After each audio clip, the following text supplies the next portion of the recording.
E se tudo o que você aprendeu sobre a origem da humanidade fosse só a superfície de uma história muito maior? Uma história reescrita, filtrada, editada e, em alguns casos, completamente apagada.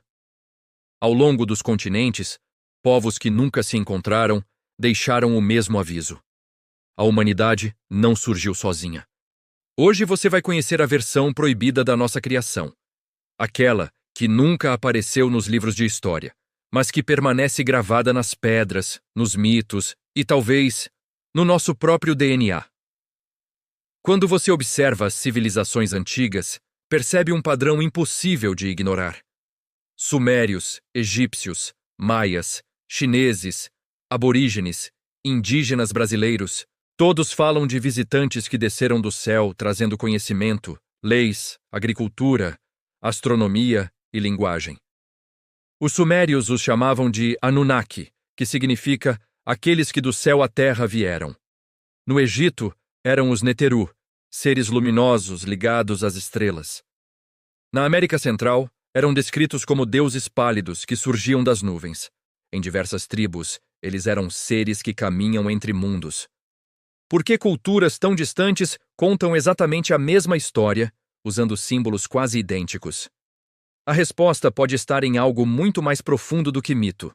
A Bíblia, um dos documentos mais antigos e influentes do mundo, guarda um detalhe muitas vezes ignorado.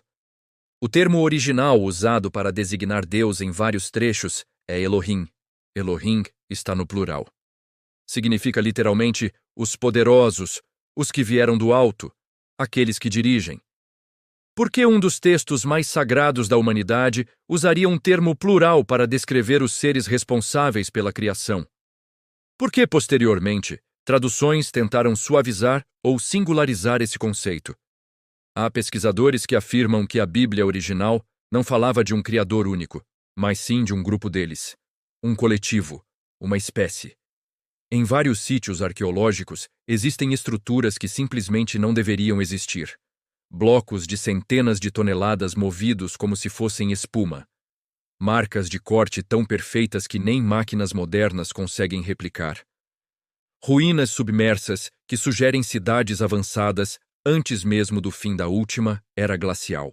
Mapas antigos mostrando regiões polares que só seriam mapeadas milhares de anos depois. Esses artefatos são chamados de inconvenientes e são convenientemente ignorados. Quando juntamos essas peças, um quebra-cabeça surpreendente começa a emergir. Mitos antigos afirmam que o ser humano foi modelado, moldado, formado à imagem, feito do barro, misturado com o sangue dos deuses. E embora pareça simbólico, a ciência moderna também encontrou algo estranho. Um salto evolutivo súbito no DNA humano, rápido demais para ser natural. Como se alguém tivesse acelerado um processo. Como se uma mão externa tivesse ajustado algo. Povos antigos descrevem isso em detalhes surpreendentes.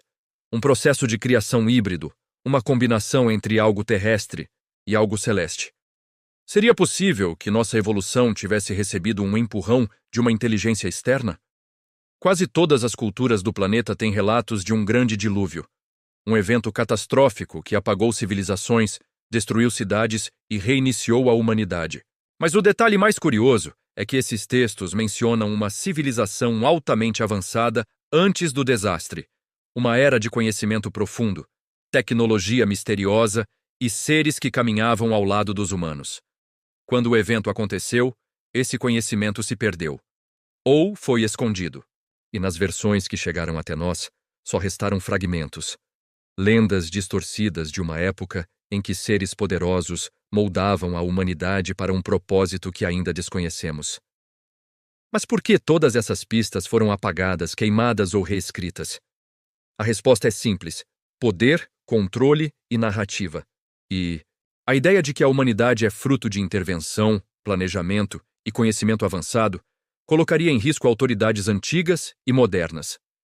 Se nossos criadores eram seres físicos, inteligentes e possivelmente tecnológicos, isso mudaria tudo: religião, ciência, política, história e o próprio conceito do que significa ser humano.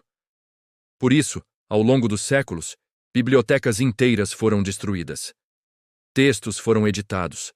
Linhagens foram reescritas. E a nossa verdadeira origem, diluída no tempo. Mas as evidências estão reaparecendo. Nas ruínas, nos mitos, nos textos proibidos. E talvez, no próprio céu, a história esquecida da humanidade está prestes a emergir. E quando a verdade finalmente vier à tona, nada será como antes. Você está pronto para ver o que foi escondido?